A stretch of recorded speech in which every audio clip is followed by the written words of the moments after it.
So here's a walkthrough of the 2013 FRQ for question number 4. The question reads, the figure above shows the graph of f prime, the derivative of twice differential function f on the closed interval between 0 to 8. The graph of f prime has horizontal tangent lines at x equals 1, x equals 3, and x equals 5. The areas of the regions between the graph of f prime and the x-axis are labeled in the figure. The function f is defined for all real numbers and satisfies f of 8 equals 4. The first question asks, find all the values of x on the open interval between 0 to 8 for which the function f has a local minimum. Justify your answer. So we're given the graph of f prime. When f prime is less than 0, f is decreasing, and when f prime is greater than 0, f is increasing. For a local minimum to occur, we want f to change from decreasing to increasing, or f prime to change from negative to positive. Looking at the graph of f prime, the only place that this occurs is at x equals 6. And we need to justify this using calculus terminology. It's very easy to make the mistake of using algebraic terms like increasing and decreasing rather than positive and negative. We should also remember to specify what function we're referencing. So in this case, it would be f prime changes sign from negative to positive. So part B is a little more complicated. It asks to determine the absolute minimum value of f on the closed interval from 0 to 8. So we know that absolute minimums can occur at endpoints. We need to be sure to consider x equals 0 and x equals 8. From the previous problem, we know that there is a minimum at x equals 6. So it is possible that it may be an absolute minimum. So to determine the absolute minimum, we need to find the y values at x equals 0, x equals 6, and x equals 8. To find f of 0, we need to use the first fundamental theorem of calculus. And the first FTC states that the definite integral from a to b of f of x dx is equal to f of b minus f of a. So this formula will help us solve for the y values that we're looking for. Because our function is f prime of x, we know that the antiderivative is f of x. So to set up the integral, we can put 0 as the lower bound for f prime of x. And for the upper bound, we need to use a value that we have enough information on. So if we reread the prompt, we're given the value of f of 8, which is 4. And we can put this in our upper bound. So for f of b minus f of a, we can replace those with the values we have, f of 8 minus f of 0. And now we can solve for f of 0 by subtracting f of 8 and multiplying by negative 1 to eliminate the negative sign. So be attentive to the placement of the boundaries. And to solve for the integral, we're just going to look at the area under the curve from 0 to 8 on the graph. So now we can add 2 plus 6 plus 7 minus 3. And now we can solve f of 0 equals f of 8, which is equivalent to 4, minus 12 equals negative 8.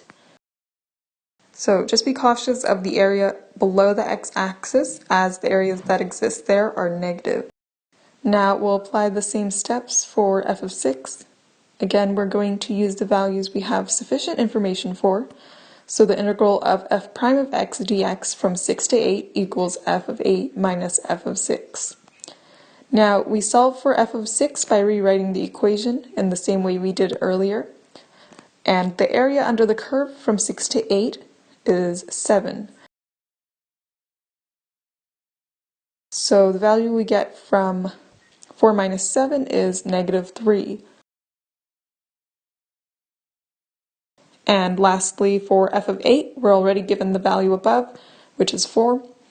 So evaluating the lowest y value in the interval from 0 to 8, we know that the absolute minimum of f is negative 8. Now for part C, the question asks, on what open intervals contained in the interval between 0 to 8 is the graph both concave down and increasing? Explain your reasoning. So the graph is concave down when f double prime is less than 0, and the graph is increasing when f prime of x is greater than 0. So to start, we can eliminate the values below the x-axis to satisfy the latter portion of the question. So to examine the concavity, we want to find where f double prime is negative, or where f prime is decreasing. So f prime is decreasing on the interval between 0 to 2 and 3 to 5, but we have to exclude 5 because the f prime of x is negative. Therefore, the graph of f is concave down and increasing between 0 to 2 and 3 to 4, because f prime is decreasing and positive on these intervals. Also be attentive to the label of the graph. It is easy to mistake this graph as f instead of the graph of f prime, which will skew your answers incorrectly. And referring to the scoring guideline, this question is worth 2 points. Now for part D, we're given the function g of x equals f of x cubed. If f of 3 equals negative 5 halves, find the slope of the tangent line of g at x equals 3. So to find the slope of g of x, that is the same as the derivative of g of x. And so we're going to use the chain rule to get 3 times f of x squared times f prime of x. And note that this inner function is very easy to neglect. Once we have that, we can plug in x equals 3 to find the slope of the tangent line at the particular point. And so g prime of 3 equals 3 times f of 3 squared times f prime of 3. And above we're given f of 3 equals negative 5 halves.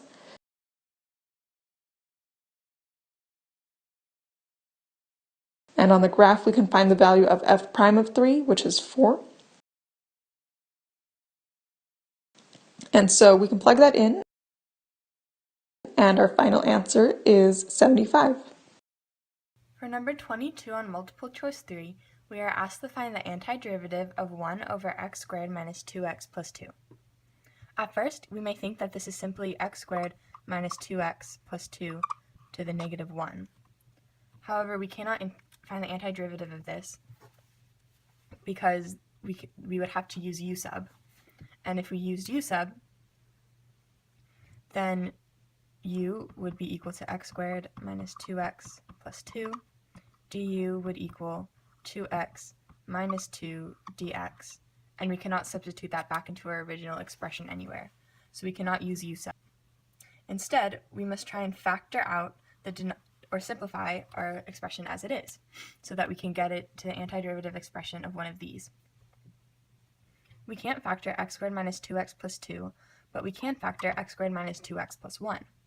So if we change our denominator to x squared minus 2x plus 1, group x squared minus 2x plus 1 together, then we get 1 over x minus 1 squared plus 1. And we can recognize that as the expression for the antiderivative of tangent inverse, where u is equal to x minus 1. So we see that our final answer is tangent inverse of u, which is x minus 1, which is the same as arctangent of x minus 1. Looking at our other answer choices, this would involve taking the derivative, not the antiderivative. This would be ln, which we saw that we could not do because we can't use u sub. And these, we just simply don't answer the problem. So therefore our answer is E. For number 23 on multiple choice 3, we need to find how many critical points f of x equals x plus 2 to the 5th times x minus 3 to the 4th has. We remember that critical points occur when the derivative of f of x is equal to 0. So we must first find the derivative of f of x. To take the derivative of this expression, we need to use both the product rule and the chain rule. Using the product rule, we take the derivative of the first term, which would involve chain rule. So we take the derivative of the outside times the derivative of x plus 2, which is just 1, and then times just our regular second term from product rule. And then we add just the regular first term from f of x times the derivative of the second term, which is 4 times x minus 3 to the 3rd times the derivative of x minus 3, which is 1. So that was just using chain rule. Then we can simplify this. So we can factor out an x plus 2 and an x minus 3 from each term. So x plus 2 to the 4th times x minus 3 to the 3rd. In our first term, now we have left 5 times x minus 3.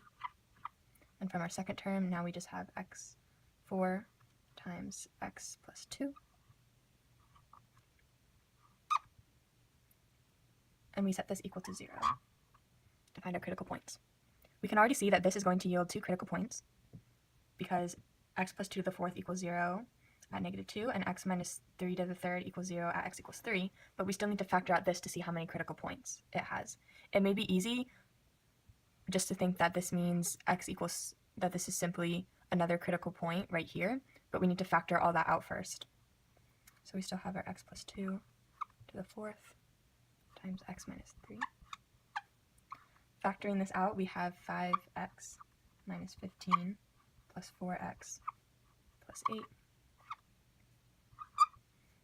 So now we already see that this, when we set this term equal to 0, it equals x equals -2.